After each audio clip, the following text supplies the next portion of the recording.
Dulu Eric pun tak tahu. Actually ada klien yang macam ni. So dia sudah survey rumah since umur 24. So tapi dia sekarang umur 26. So then I tanya dia kata lah dia sudah survey agak-agak like 50 lebih property. So agak-agak like satu property showroom you kena guna like agak-agak 1 jam. 1 jam. So dia sudah guna 50 lebih jam kat survey rumah je, kat showroom je. Then I tanya dia, kenapa like you tak nak guna e-book yang by ES Advisory Group?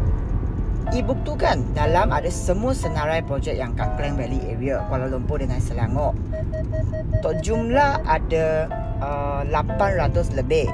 So you buatlah like filtration yourself sebelum you pergi tengok showroom tu.